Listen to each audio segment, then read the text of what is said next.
પ્રજા આપોઆપ ઊંચી આવી. તો આ સામાજિક પાપ કહેવાય. તમે દબાણ કરાવીને ખોટા ખર્ચા કરાવો. પહેલા તો સ્ત્રીઓને મારી નાખવામાં આવતી, સતી કરવામાં આવતી. હવે સામાજિક પાપ થયું કે ના થયું? એને ન બળવું હોય સતી થવું જ પડે, ફરજિયાત થવું પડે. પતિની ચિતા ઉપર ચડાવી દે. અને પતિ એની ચોથી વાર પરણ્યો હોય, પતિ એને ચોથી વાર પરણ્યો હોય. પતિ 55-60 વર્ષનો હોય ને પેલી 16 વર્ષની હોય, 14 વર્ષની હોય. હવે આ 60 વર્ષનો ટીબી વાળો હોય, ખૂ ખૂ ખૂ ખૂ કરતો હોય, 2-3 વર્ષમાં મરી જાય એટલે પેલી 18 વર્ષની એની પત્ની હોય એને ચિતામાં બાળી મૂકવાની. આ પુણ્ય કર્યું કે પાપ કર્યું? અને આ પાપ કર્યું તો કયું પાપ કર્યું? આ ધાર્મિક પાપ કહેવાય. આનું નામ ધાર્મિક પાપ કહેવાય. ધર્મને તમે સમજી જ ન શક્યા. હજુ બીજી વાત કહીશ. તમને ખબર છે આપણા દેશમાં મંદિરોમાં દેવદાસીઓ રખાતી?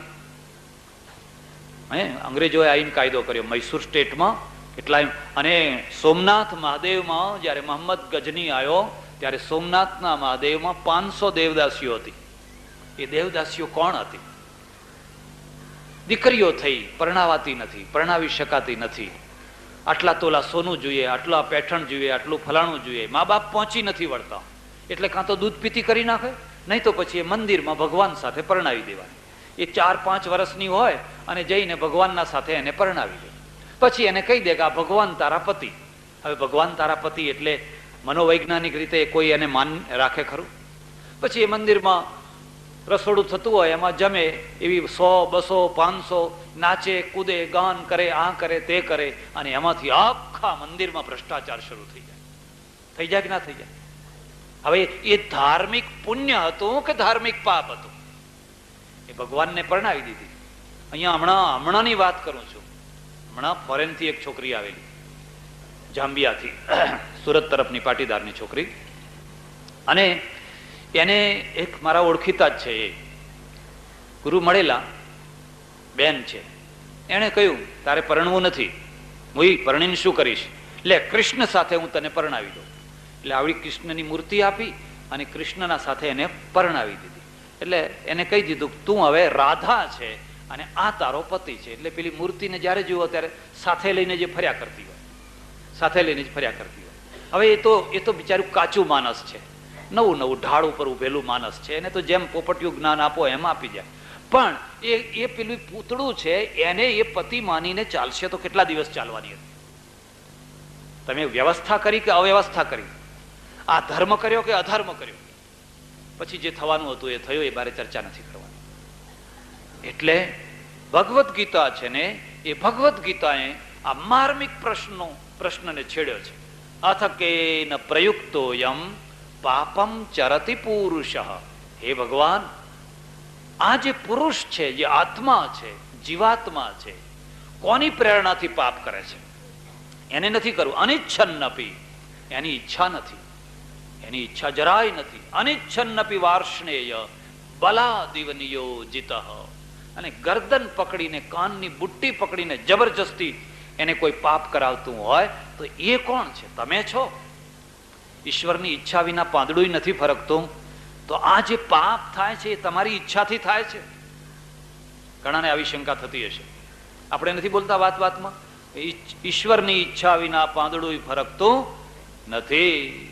હવે આવું બોલીએ તો છીએ, પણ એ બોલવાના રહસ્યને સમજી શકતા તો પછી આ બધી કતલેઆમ થતી હશે, કોઈના ઉપર બળાત્કાર થતો હોય, કોઈના ઉપર જુલમ થતો હોય, કોઈનું ખેતર બાળી મુકાતું હોય, એ બધું ઈશ્વરની ઈચ્છાથી જ થતું હશે. બધું ઈશ્વરની ઈચ્છાથી જ થતું હશે. અર્જુને પૂછ્યું છે, બતાવો કોણ છે એવી કઈ વસ્તુ છે મારે એ પાપ નથી કર્યું, મારી એ ઈચ્છા નથી. અનિચ્છન્નપી વાર્ષ્ણેય. 2 પ્રકારના માણસો હોય છે, લખવા હોય તો લખી લીજો. કંકુની આશા લઈને જીવનારા માણસો અને મેષ જેને કોઠે પડી ગઈ છે એવા માણસો. એક માણસ તો એવો હોય કે એની ઈચ્છા હોય મારે તો કંકુનું જીવન જીવવું છે, કંકુની આશા લઈને જીવન જીવવું છે. એટલે પુણ્યમય પવિત્ર જીવન જીવવું છે, પુણ્યમય જીવન જીવવું છે, એને કંકુની આશા. એક બીજો માણસ એવો હોય ને, એને મેષ કોઠે પડી ગઈ હોય.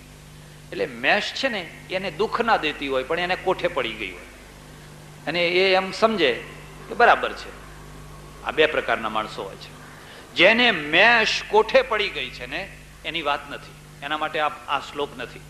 પણ જેને કંકુનું જીવન જીવવું છે અને છતાંય કોઈ વાર મેષનો ઉઝરડો લાગી જાય છે, કોઈ વાર મેષની થોડી ઘણી લીટી લાગી જાય છે, એના માટેનો આ પ્રશ્ન છે. અનિચ્છન્નપી વાર્ષ્ણેય, પ્રભુ અમારી કોઈ ઈચ્છા નથી હોતી, એવું જરાય કરવાની વૃત્તિ નથી હોતી, પણ કાનની બૂટ પકડીને, ગરદન પકડીને બલાદિવનિયો જીતા. બોલો એ કોણ છે? શ્રી ભગવાન ઉવાચ. કૃષ્ણે એનો બહુ સુંદર જવાબ આપ્યો છે. કામયેશ ક્રોધયેશ રજોગુણ સમુદ્ભવ મહાશનો મહાપાપમા વિદ્યેન મિહ વૈરિણમ ધૂમેના વ્રિયતે વહ્નિર યથા દર્શો મલેન ચ યથોલ્બે નાવૃતો ગર્ભ તથા તેનેદ માવૃતમ આવૃતમ જ્ઞાનમેતેન. એક વાત તો રહી ગઈ અધૂરી પાછી, પેલા બ્રાહ્મણની રહી ગઈ. તે બહુ રડ્યો, મેં આટલું પાપ નથી કર્યું, હું માદો કેમ થયો? પછી મેં પાપ નથી કર્યું એની ખાતરી કરાવવા માટે મને કહે છે, મને કે જુઓ બાપુ, હું પાપથી એટલો ડરું છું કે મારા ખેતરમાં કારેંગડા હોય ને એ કારેંગડા હું ખાતો નથી, મારા ખેતરના. મેં કહ્યું તમારા ખેતરના કારેંગડા ખાવામાં શું વાંધો? બીજાના ખેતરના ના ખવાય, પણ પોતાના ખેતરના કારેંગડા જાણો છો? એ ઢોરાને ખવડાવવા માટે બહુ એના વેલા કરે. મારા ખેતરનું કારેંગડું પણ હું ખાતો નથી. મેં કહ્યું તમારા ખેતરનું કારેંગડું તમે કેમ નથી ખાતા? કે એમાં પાણી હોય અને વાઢવા લણવા હરિજન વગેરે ખેતરમાં આવ્યા હોય ને કારેંગડાને અડી ગયા હોય તો એ કારેંગડું અભડાઈ ગયું હોય, અને અભડાઈ ગયેલું કારેંગડું હું ખાઉં તો મને પાપ, બાપુ મેં આટલું પાપ કર્યું, ઓહો, તો હું માદો કેમ પડ્યો? ધ્રુસકે ને ધ્રુસકે રડી રહ્યો છે. હવે આનું મગજ કેવી રીતે ચોખ્ખું કરવું? આનું મગજ કેવી? આ માણસ ખોટો નથી, પણ ધર્મના નામે ખોટી વાતો બેસાડી દીધી છે. સંતરા ખાઓ છો કે નહીં? હવે સંતરાનું પાણી કોને કોને અડીને આવ્યું તપાસ કરી છે? કોકા કોલા પીવો છો કે નહીં? થમ્સઅપ પીવો છો કે નહીં? આઈસ્ક્રીમ ખાઓ છો કે નહીં? ગોળ ખાઓ છો કે નહીં? ખબર છે ગોળ ક્યાં ક્યાં બનીને કેવી રીતે બનીને? ખાંડ ખાઓ છો કે નહીં?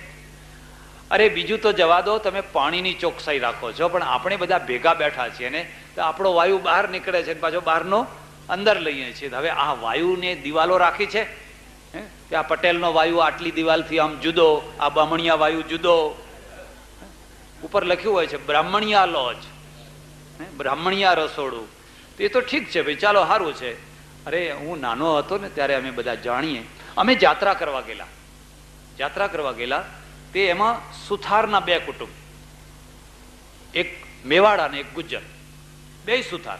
આપણને બહુ ખબર નહીં, પણ એક મેવાડા ને બીજા ગુજ્જર. તો જમવા બેસીએ એટલે મેવાડા જુદા બેસે ને ગુજ્જર જુદા બેસે. ગુજ્જર ભેગા અમે ના બેસીએ, અમે ઊંચા. એમ એ કેટલીક વાર શું થાય કે જગ્યા નાની હોય અને સંકળાઈને બેસવાનું હોય ત્યારે હવે કરવું શું? તો પછી વચ્ચે એક લાકડી મૂકી દે, પરોણા જેવી લાકડી હોય ને એ લાકડી લાવીને વચ્ચે, એટલે એમ મન મનાવી લે કે હવે એ જુદા ને આપણે જુદા. હવે મેવાડા ને ગુજ્જર બે અભડાઈ જાય છે, અને જો અડી ગયા તો મહાપાપ.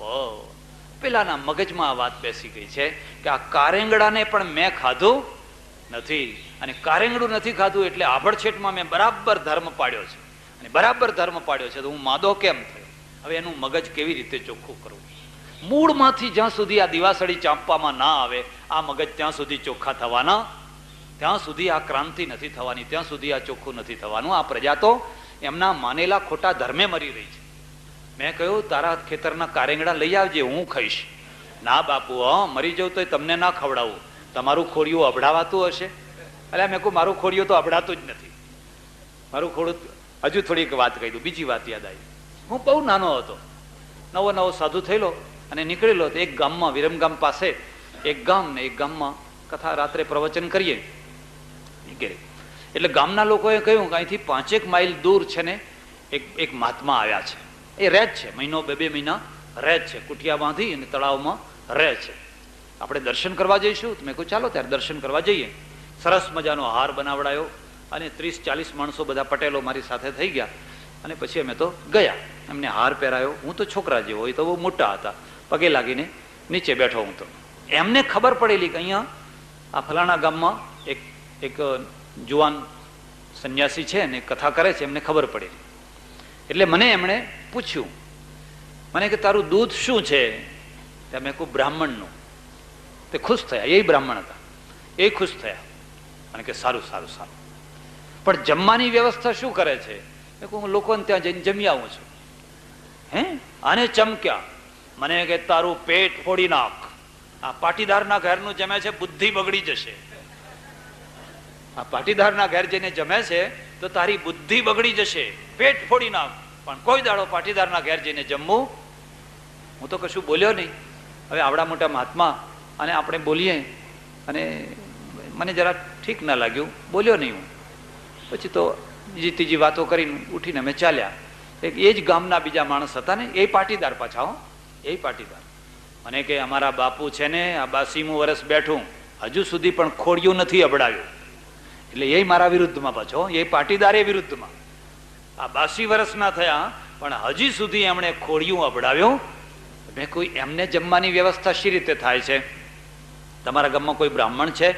તો કે ના, અમારા ગામમાં બ્રાહ્મણ નથી, પણ અમારા ગામમાં એક સોની છે ને, તો એ સોનીની બાઈ દૂધની દશમી કરીને અને બટાકાનું કોરું શાક કરીને એમને આપી આવે છે. હવે આ એનું એ જ થયું. પાટીદારના ત્યાં નહીં તો સોનીના ત્યાં. હા, અને સોનીના ત્યાં દૂધની દશમી એટલે દૂધમાં પાણી આવે કે ના આવે પાછું, અને બટાકાનું કોરું શાક. હાથ એ, ચામડું એ, ચૂલો એ, બધું એ, ખાલી પાણીનો જ વાંધો આવી ગયો. હવે બુદ્ધિ બગડી જશે. હવે તપાસ કરાવવી જોઈએ, મારી બગડી છે કે એમની બગડી છે, કોની બગડી છે. કોઈ લેબોરેટરી હોય તો આપણે તપાસ કરાવીએ. આ દેશનું સત્યાનાશ કેવી રીતે નીકળી ગયું? શું કરવું હવે? કહો. હવે આખું ગામ એમ માનીને બેઠું. મને કે તમે જ્યાં ત્યાં ખાઈ લો છો, ગમે ત્યાં જાને ત્યાં ખાઈ લો છો, બુદ્ધિ બગડી જશે. મેં કહું આમની નહીં બગડી હોય. એ પેલું, અને એ તો સારું ભાઈ, મને ગમે હો. દૂધની દશમી કરી આપે તો કોને ના ગમે? પાણીમાં લોટ બાંધે એના કરતા દૂધમાં બાંધે તો કોને ના ગમે? અરે આ તો ભ્રાંતિઓ છે, આ તો ભ્રાંતિઓ છે. એમાં કોઈનું ભલું નથી, એમાં કશું કોઈનું ભલું નથી. એટલે ભગવાન કહે ભાઈ આજ ટાઈમ થઈ ગયો છે અને અર્જુન તને જવાબ આજ આપવાનો નથી. કૃષ્ણ કનૈયા રામચંદ્ર ભગવાન ઉમાપતિ મહાદેવ પવન સુત હનુમાન કી સનાતન ધર્મ કી સદગુરુ દેવ કી ઉમિયા કી નમઃ પાર્વતી પતે હર હર મહાદેવ હર.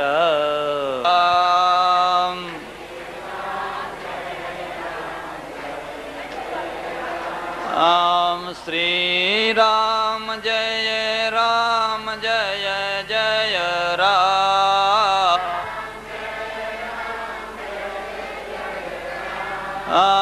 શ્રી રામ જય રામ જય જય રામ.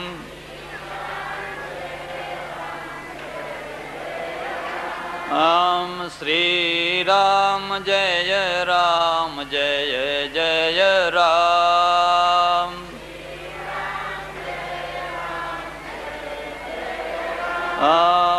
શ્રી રામ જય રામ જય જય રામ.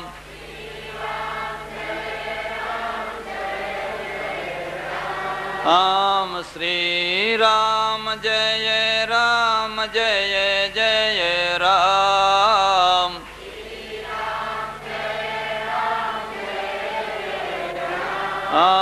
શ્રી રામ જય રામ જય જય રામ.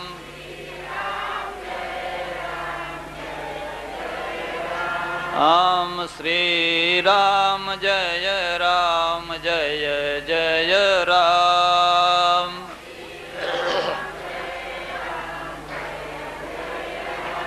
રામચંદ્ર ભગવાન કી.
हाँ वीडियो डायरेक्ट तीन माइक लागे उन्हें पर तीन माइक लागे महाराज ने चीज लागे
કેસેટ છે ને બદલવાની છે, ઘણી વાર ઓટો સ્ટોપ નથી થતી ને, આટલી જ છે. મને એટલે આપી દે એઠે તમે નહીં બદલી શકો, એ છે ને ઓટો સ્ટોપ નથી થતી અંદર.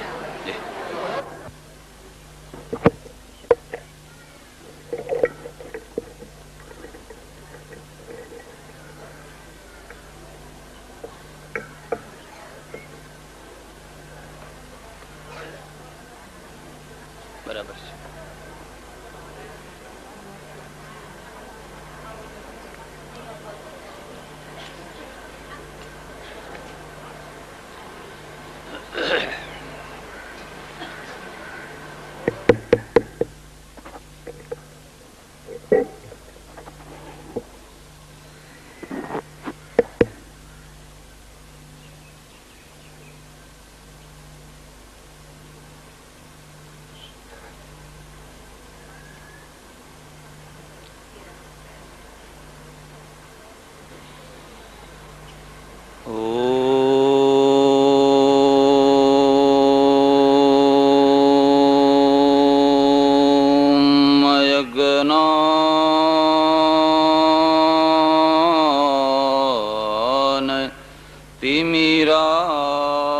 तिमिरान्धस्य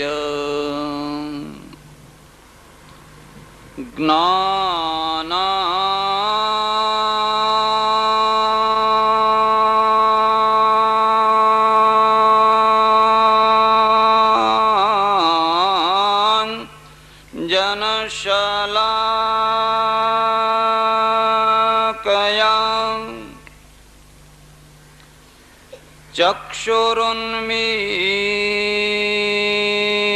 चक्षुरुन्मीलितं येन तस्मै श्रीगुरवे नमः.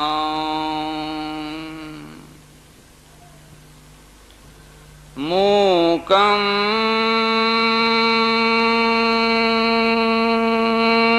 करोति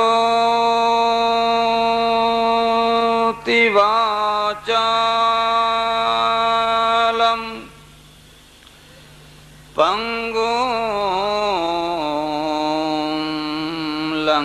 जयते गिरिं यत्कृपा तमहं वन्दे परमानन्द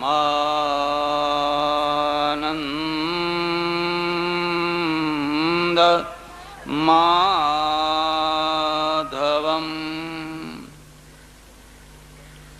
पृथिव्यां पुत्रास्ते बहवो जननी सन्ति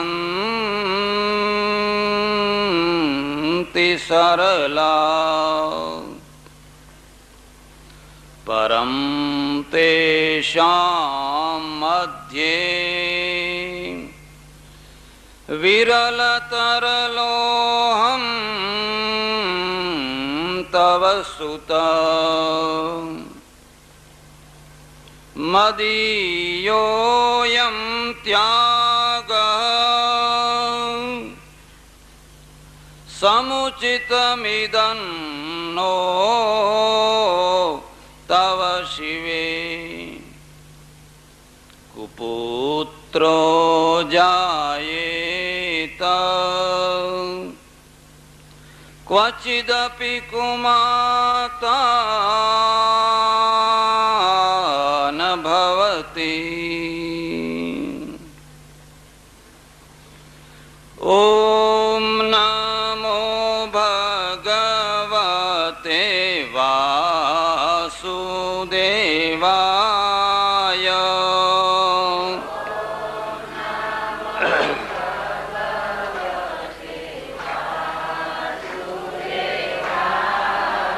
ॐ नमो भगवते वासुदेवाय।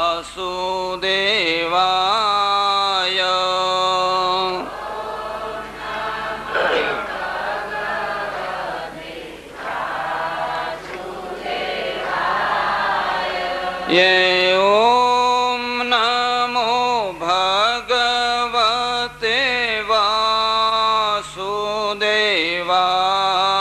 नमो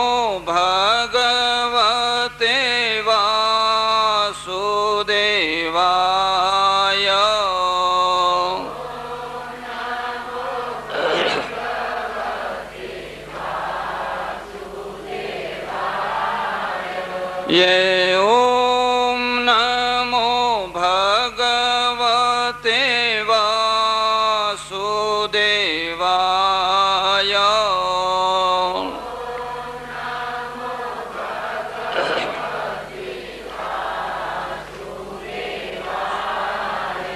ॐ नमो भगवते वासुदेवाय।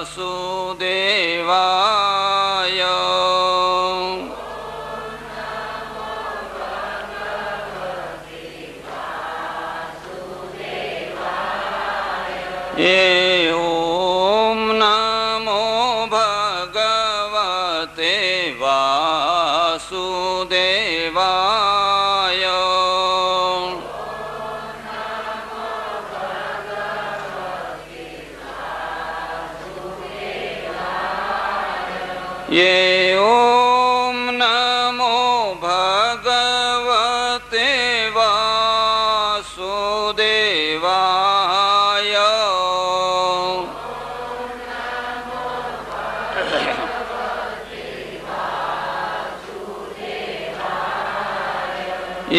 ॐ नमो भगवते वासुदेवाय।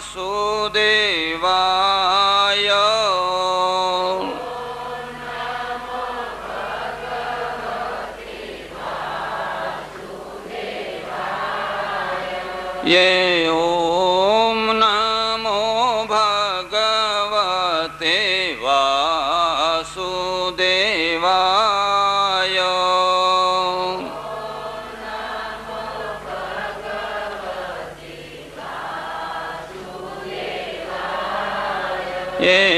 ॐ नमो भगवते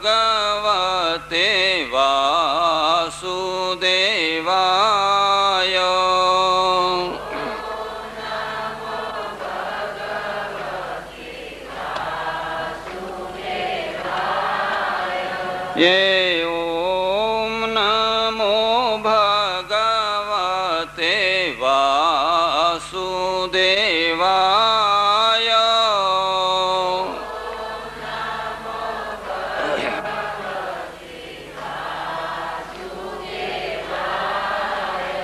कृष्ण कन्हैया रामचंद्र भगवान की उमापति महादेव की पवन सुत हनुमान की सनातन धर्म की सद्गुरु देव की उमिया मात की नमः पार्वती पते हर हर महादेव हर। माताओ बहनो અને ધર્માભિલાષી સજ્જનો, શ્રીમદ ભગવદ્ ગીતાનો પ્રસંગ ચાલી રહ્યો છે, પણ આજે બળેવનું પર્વ છે એટલે ભગવદ્ ગીતાના પ્રસંગને એક તરફ રાખીને જે આજનું પર્વ છે એ પર્વ સંબંધી થોડી વાતો કરવાની છે. ધ્યાન દેજો. ઉત્સવના 3 પ્રકાર હોય છે, લખવા હોય તો લખી લેજો. પર્વ એટલે કે ઉત્સવ છે, એ ઉત્સવના 3 પ્રકાર હોય છે. રાષ્ટ્રીય પર્વ, લૌકિક પર્વ અને શાસ્ત્રીય પર્વ. આ 3 પર્વના પ્રકાર છે. 15મી ઓગસ્ટ હોય, 26મી જાન્યુઆરી હોય, ગાંધી જયંતિ હોય, એને રાષ્ટ્રીય પર્વ કહેવાય. જે પર્વ રાષ્ટ્રથી સંબંધિત હોય, જેમાં રાષ્ટ્ર સંબંધી પ્રેરણા મળતી હોય, એવા પર્વને રાષ્ટ્રીય પર્વ કહેવાય. પછી બીજું પર્વ છે, એને શાસ્ત્રીય પર્વ કહેવાય. જેમાં કોઈ શાસ્ત્ર સંબંધી વિધિ થવાની હોય, જેમાં કોઈ ખાસ પ્રકારનું વિધિ વિધાન થવાનું હોય, એવું જે પર્વ હોય એને શાસ્ત્રીય પર્વ કહેવાય. જેમાં રાષ્ટ્ર કે શાસ્ત્ર બેમાંથી એકે ના હોય, પણ લોકો પોતાના આનંદ ઉત્સાહ માટે કોઈ પ્રેરણાદાયક કાર્ય કરતા હોય ત્યારે એને લૌકિક પર્વ કહેવાય. આ 3 વાતો યાદ રાખજો. આજે એક સાથે 2 પર્વો ભેગા થયા છે. 2 પર્વો. શ્રાવણી પૂર્ણિમા એટલે એનું પહેલું રૂપ છે શાસ્ત્રીય રૂપ છે. એનું જે બીજું રૂપ છે એ લૌકિક રૂપ છે. પણ એ બંને રૂપોની થોડી ચર્ચા કરું એના પહેલા ઉત્સવ કોને કહેવાય, પર્વ કોને કહેવાય, એ વાત થોડી સાંભળી લેજો. ઉત ઉર્ધ્વમ સુયતિ પ્રસૂયતિ પ્રેરયતિ ઇતિ ઉત્સવ. જે ઉપર જવાની પ્રેરણા આપે એનું નામ કહેવાય ઉત્સવ. માણસને પ્રેરણા જોઈએ. જો પ્રેરણા નહીં હોય તો માણસ રસાતળમાં જશે, નીચે જશે. એટલે એને ઉપર ઉઠવા માટેની પ્રેરણા આપનારા કંઈક તત્વો જોઈએ. તો ઉત ઉર્ધ્વમ, જે ઉપર જવા માટેની પ્રેરણા આપે એનું નામ કહેવાય ઉત્સવ. આ પહેલો મુદ્દો છે. તમે કોઈ મંદિરમાં જજો, કોઈ મસ્જિદને જોજો, ચર્ચને જોજો, જૈનોના દેરાસરને જોજો, કોઈ પણ ધાર્મિક સ્થળને જોજો, એમાં એક ખાસ વાત જોવા મળશે. અને એ છે એનો ઘુમ્મટ, એનો મિનારો, એનું શિખર. એ તમને આમ આકાશ સામે એરો બતાવે છે. અહીંયા આવનાર તારે ઉપર જવાનું છે, ઉર્ધ્વ, રસાતળમાં નહીં, નીચે નહીં. પછી મસ્જિદ હોય કે મંદિર હોય, એ એરો ઉપર છે અને એમ બતાવે છે કે તારે ઉપર ઉઠવાનું છે. એટલે ઉત્સવનો અર્થ પણ થાય છે માણસને ઉપર ઉપાડવો છે. ઉપર કેવી રીતે ઉપાડશો? એટલે એને પ્રેરણા આપશે. અને પ્રેરણા માટેના 3 ભાગ કર્યા. જરા એનું પહેલું રૂપ જોજો. બ્રાહ્મણો છે ને આજે જનોઈ બદલશે. યજુર્વેદી બ્રાહ્મણો હશે એ આજે જનોઈ બદલશે, અને સામવેદી હશે એ ભાદરવાની 3 બદલશે. આવો ભેદ કેમ થયો એ કહેવું મુશ્કેલ છે, પણ થોડાક લોકો આજે બદલશે, થોડાક આવતા ભાદરવાની 3 બદલશે. પણ આ જનોઈ શું છે? જરા ધ્યાન દેવાની વાત છે. આ જનોઈ શું છે? બહુ પ્રાચીન કાળથી એક વ્યવસ્થા ચાલી આવતી હતી, અને એ વ્યવસ્થા હતી નાગરિકપણાની. નાગરિકપણાની. જ્યારે કોઈ વિદ્યાર્થી ગુરુકુલમાં ભણવા જાય, ઋષિકુલમાં ભણવા જાય, તો ભણવા જતા પહેલા એની જે વિધિ કરવામાં આવતી, એને જે સંસ્કાર કરવામાં આવતો, એનું નામ છે ઉપનયન સંસ્કાર. એટલે જનોઈનું સંસ્કૃત નામ છે ઉપવીત. ઉપવીત, ઉપનયન સંસ્કાર. ઉપ એટલે સમીપમાં, નયન એટલે લઈ જવું. વિદ્યાર્થીને ગુરુના સમીપમાં લઈ જવો એનું નામ છે ઉપનયન. એટલે આ એક સંસ્કાર હતો, એક વિધિ હતી. તમારામાંથી કોઈએ જનોઈ પહેર્યું હોય તો તમે ઘેર જઈને તપાસ કરજો. એ 96 મુષ્ટિ પરિમિત હોવી જોઈએ. એના 3 તાંતણા છે. એ 3 તાંતણામાં એક તાંતણામાં પાછા 3 તાંતણા છે. અને એની કુલ લંબાઈ જો તમે માપો તો 96 મુષ્ટિ પરિમિત થાય. અને એના ઉપર બ્રહ્મગાંઠ છે, 1, 2 અને 3. બધાને ગાંઠ વાળતા ના આવડે, એના ઉપર એ બ્રહ્મગાંઠ છે. તો આ એક સંસ્કાર હતો. અને આ સંસ્કાર કેમ હતો? બ્રાહ્મણ, ક્ષત્રિય અને વૈશ્ય, આ 3 છે, એમને ભણવાનો અધિકાર હતો.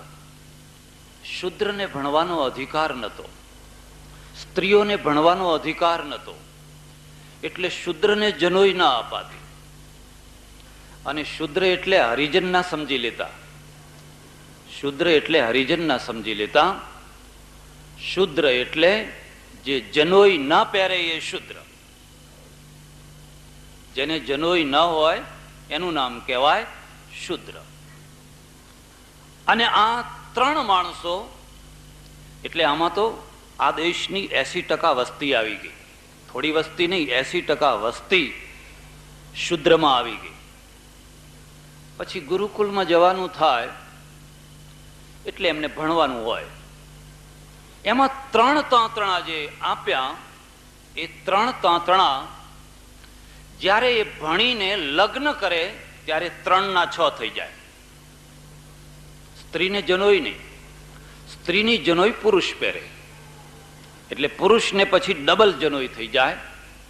3 ની જગ્યાએ 6 તાંતણા થઈ જાય. આ એક સંસ્કાર હતો, પ્રાચીન સંસ્કાર. પારસીઓમાં હતો. આર્યોમાં 2 ભાગ પડ્યા. એક પારસીઓ રહી ગયા, પછી એ મુસ્લિમો થઈ ગયા. પણ આજે પણ જે પારસીઓ છે, તમે સંજાણ તરફ જાઓ તો કેડમાં બાંધે છે, એને કસડો કહે છે. એને શું કહે છે? કસડો કહે છે. આ એક સંસ્કાર હતો સમયનો. પછી એના પાછળનો એક હેતુ હતો, અને એ હેતુ હતો ઋણાની ત્રિણ્યપાકૃત્ય મનોમોક્ષે નિવેશેત. માણસના ઉપર 3 પ્રકારના ઋણ છે. લખવા હોય તો લખી લેજો. માણસના ઉપર 3 પ્રકારના ઋણ છે. અને ત્રણેય ઋણોને અદા કર્યા પછી મોક્ષ માટે પ્રયત્ન કરવાનો, ત્યાં સુધી મોક્ષ માટે પ્રયત્ન કરવાનો એ દેવાદાર છે. દેવ ઋણ, ઋષિ ઋણ અને પિતૃ ઋણ, આ ત્રણ ઋણ છે. કોઈ પણ સમાજની રચના થાય તો એ રચનાના કેન્દ્રમાં એક ખાસ વસ્તુ હોય છે અને કૃતજ્ઞતા ના આવવી જોઈએ. કૃતજ્ઞતા, કૃતજ્ઞતા નહીં. મારા શબ્દને જરા સમજજો. કૃતજ્ઞતા એટલે શું? જેમણે તમારા ઉપર ઉપકાર કર્યો હોય એ ઉપકાર કરનારાઓને ભૂલી ન જવું, એમનો બદલો અપકારમાં ના આપવો, એનું નામ કૃતજ્ઞતા. પણ એનો સારો બદલો આપવો, એનું નામ કૃતજ્ઞતા. આ ખાસ મુદ્દો યાદ રાખજો. સમાજ રચનામાં આ પાયાની વાત છે કે સમાજ કૃતજ્ઞ ન થાય. તમારા માટે કોઈએ કેટલા કેટલા કામો કર્યા હોય અને બધા કાર્યો નો જો તમે યોગ્ય સમયે બદલો ના આપો તો તમે કૃતજ્ઞ કહેવાઓ. એટલે આ ત્રણ ઋણ રાખ્યા. દેવ ઋણ, સૂર્ય, ચંદ્ર, નક્ષત્ર, તારાઓ, પવન, પાણી, વાયુ વગેરે વગેરે વગેરેને આપણે દેવો માનીએ છીએ. જે દે એનું નામ દેવ, જે કોઈનું ભલું કરે એનું નામ દેવ. સૂર્ય પ્રકાશ આપે છે, કરોડો વર્ષથી આપે છે, પણ કદી લાઇટનું બિલ મોકલતો કદી નથી મોકલતો. તમે પથરામાં મારો તોય તમને પ્રકાશ આપશે, અને તમે કંકુ છાંટો તોય તમને પ્રકાશ આપશે. એ સતત પ્રકાશ આપ્યા જ કરે છે. એવી જ રીતે બીજી બધી વસ્તુઓ છે એ પણ.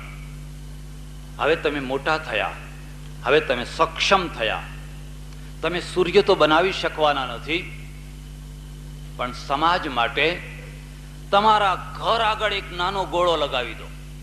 રાત્રે આવતા જતા માણસોને અજવાળવું પડે, બસ, વધારે કશું નથી કરવું.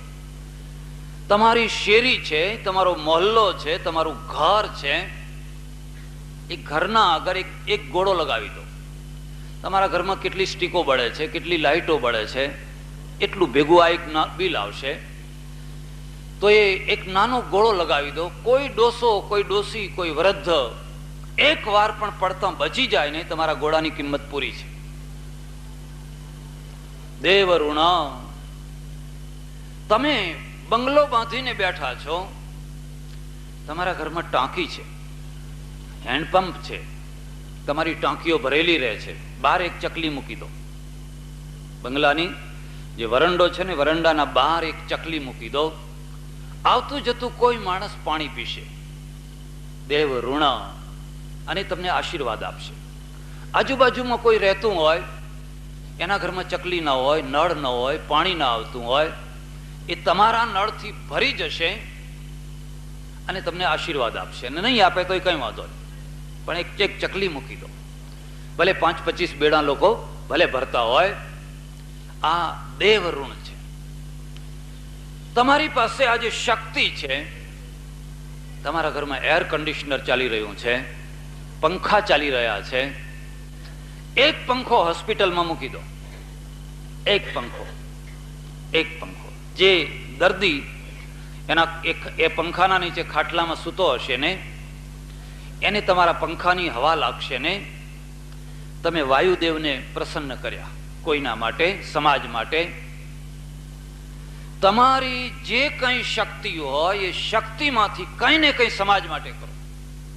અહીંયા ઉત્તર ગુજરાતમાં ઘણી જગ્યાએ હું જોઉં, તમે તો જોતા જ હશો, હવે એની જરૂર થોડી ઓછી થઈ ગઈ હશે. વિસામાં બાંધેલા હોય, વિસામાં વગડામાંથી પેલો ભારો લઈને આવે અને એની ગરદન વાંકી થઈ ગઈ હોય, આમ થઈ ગઈ હોય.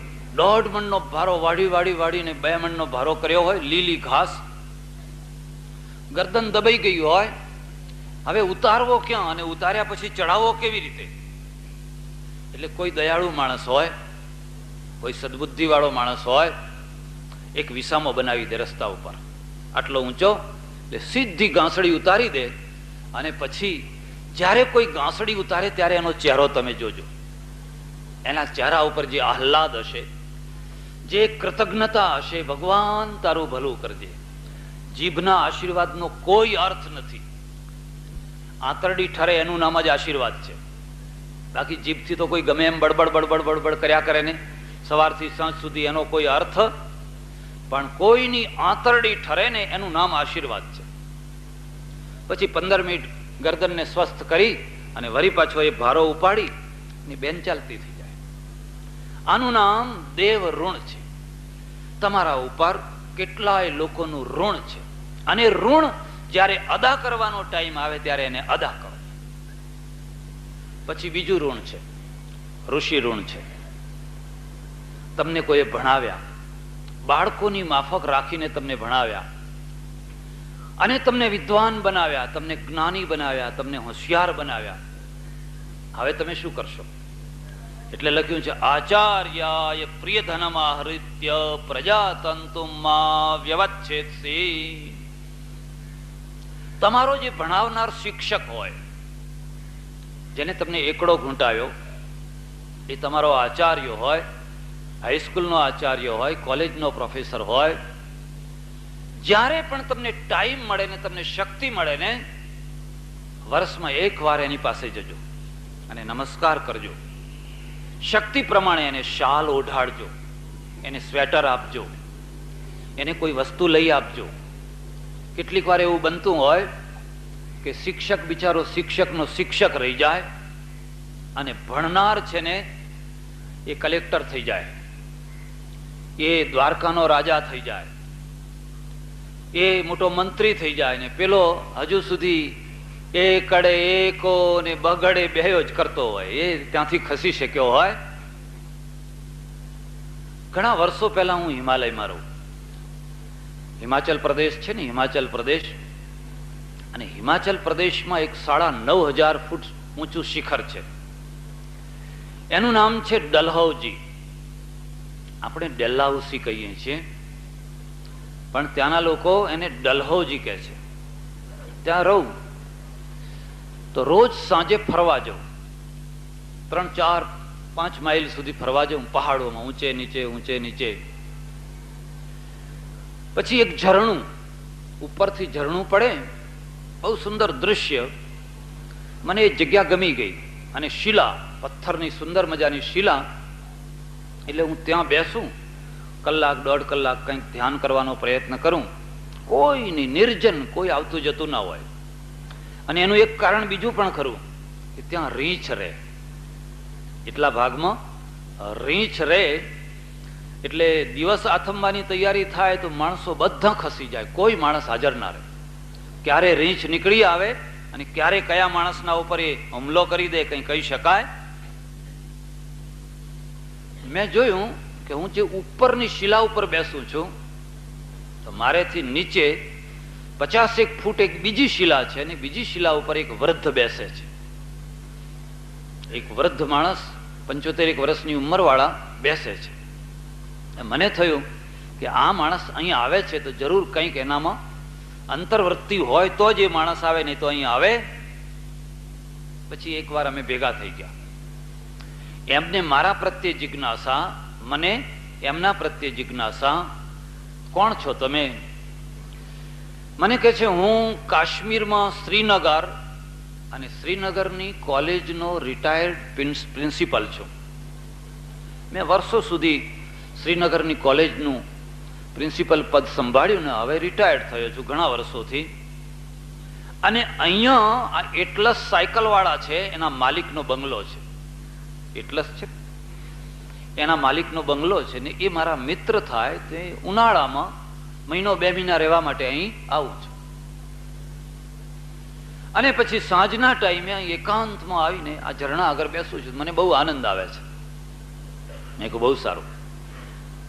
પછી ઘણી વાતો, અમે તો પછી રોજ મળીએ અને હૃદય ખોલીને બધી વાતો કરીએ.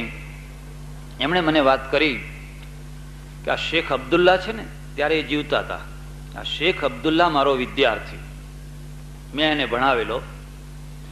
જ્યારે કાશ્મીરનો પ્રધાનમંત્રી થયો ને, મુખ્યમંત્રી નહીં હો, પ્રધાનમંત્રી, જ્યારે કાશ્મીરના પ્રધાનમંત્રી થયા, એટલી મોટી પોસ્ટ ઉપર એ ગયો, એ મુસલમાન